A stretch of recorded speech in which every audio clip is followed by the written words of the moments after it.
Hey everybody, welcome back to the Wolf Pit. I was going to start this video by saying, do you ever get tired of the same old smoky barbecue pulled pork sandwich with the same old creamy coleslaw and your same old favorite barbecue sauce? But I asked myself that question first, and I replied back to myself. I know that if you reply back to yourself, that's a sign you're crazy.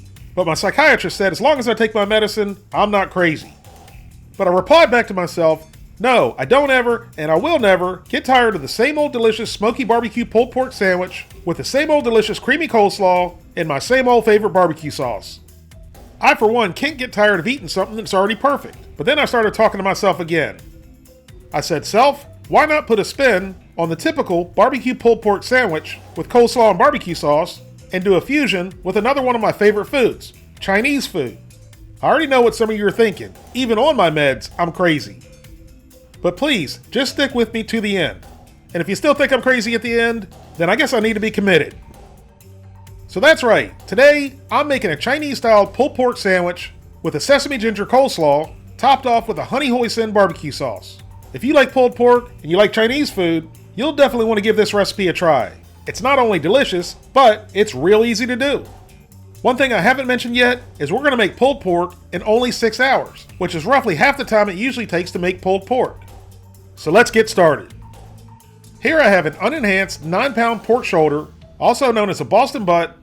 If you want to find out more about enhanced meats, click on the link in the top right hand corner. If you can't find a pork shoulder or a Boston butt, you can use another part of the shoulder called the pork picnic, or you can use country style ribs, which are almost all the time pork shoulder, just cut up into smaller pieces. But pay attention when you're buying your meat. Lately I've seen pork loin cut up and labeled as country style ribs. You'll want to shy away from these. I think pork loin is too lean for this type of cook. We very generously season the pork with Simply Asia's sweet ginger garlic seasoning, which straight out of the bottle, this stuff is delicious. Once the shoulder was completely seasoned, it went into the refrigerator for an hour or so. Now if you want to, you can leave it in overnight. While the pork is chilling in the fridge, let's get the grill lit and ready. For today's cook, I'm using my Gorilla Grill's Kong Kamado. But any charcoal grill or gas grill will work just fine as long as you can set it up for indirect cooking. I have the Kong loaded up with Rockwood's premium all-natural hardwood lump charcoal. When lighting my charcoal, I like to use my hand torch and light a small area right in the center. You can use any method of lighting you like, except lighter fluid. That's definitely a no-no in a ceramic cooker. Using the hand torch is what works best for me. You use what works best for you, the people. Once there's a small spot of charcoal lit, leave the lid open and the bottom vent open 100% for about 10 minutes or so. After 10 minutes, add your choice of smoke wood. Today I'm using 4 small chunks of applewood.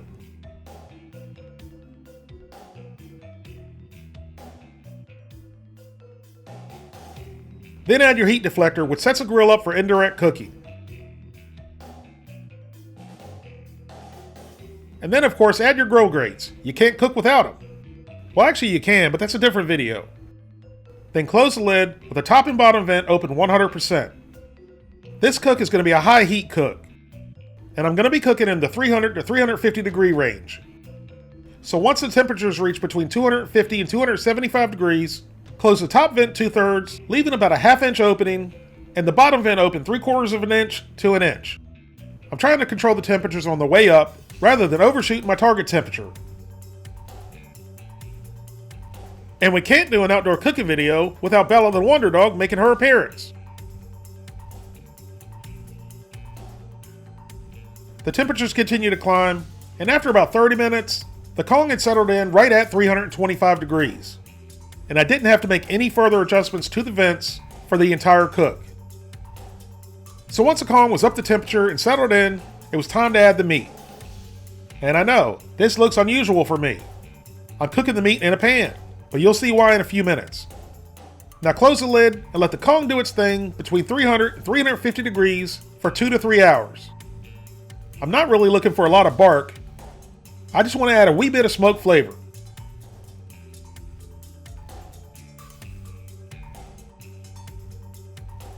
After 3 hours, the pork had some decent color, and it definitely had enough smoke for what I was doing today.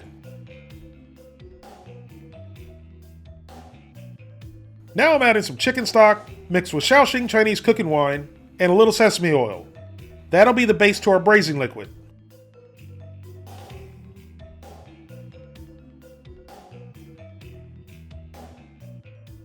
Next, we're adding aromatics and spice with star anise, cinnamon sticks, and dried Sing Sing Chinese peppers.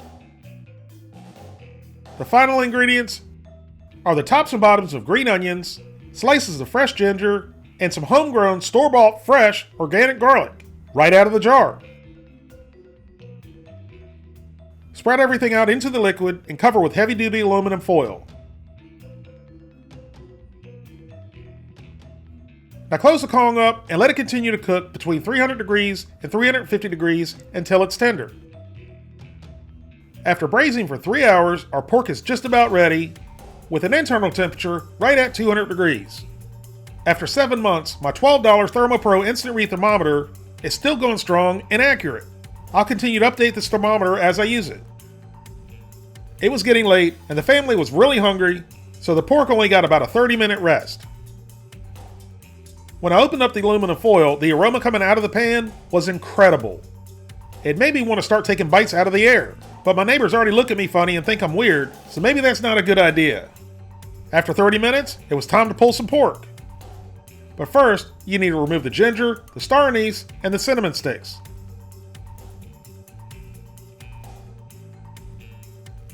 Once everything inedible was removed from the braising liquid, it was time to give the pork a good forking.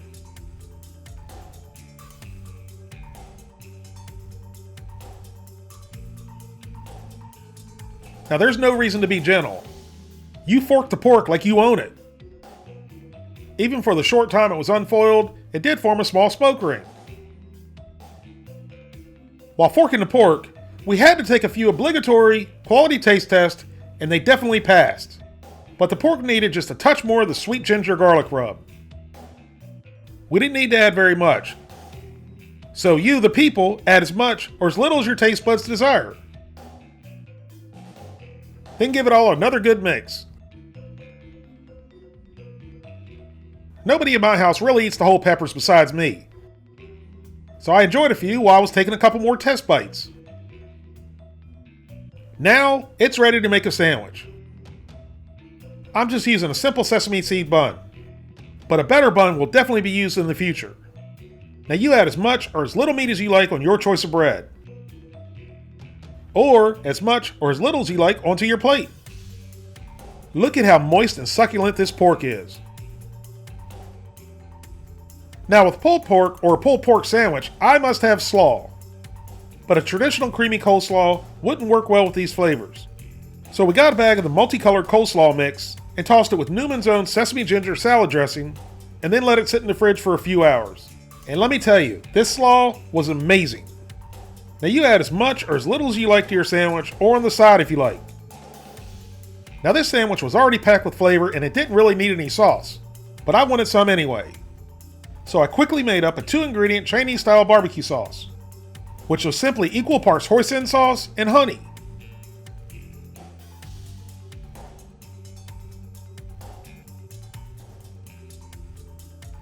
Top off the sandwich and it was ready to eat.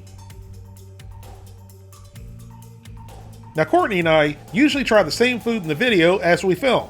Well, she changed the rules on this one. Because once she took the first bite, she shook her head at me and said, "Nope, I'm not sharing this one." So off camera, I made my own sandwich, which was identical to the one she stole in the video. Once I was finally able to take my first bite, I immediately understood her unwillingness to share. I'm one of those people who says, if it ain't broke, don't try to fix it. And that's something I would normally say about a pulled pork sandwich. But making this Chinese-inspired pulled pork sandwich wasn't an attempt to make something that's already great better. It was an attempt at simply making something totally different, but served the same way. And I'm not trying to toot my own horn, but I believe I successfully made something very familiar, yet very different, and of course, very delicious. Again, not tooting my own horn. The pork itself was succulent, aromatic, with a slight spiciness. The slaw was a genius delicious addition, but I definitely cannot take credit for that. The slaw was 100% Courtney's idea. The hoisin honey barbecue sauce added a nice pungent, salty sweetness, to the sandwich. If I haven't already made it clear, this sandwich was simply amazing.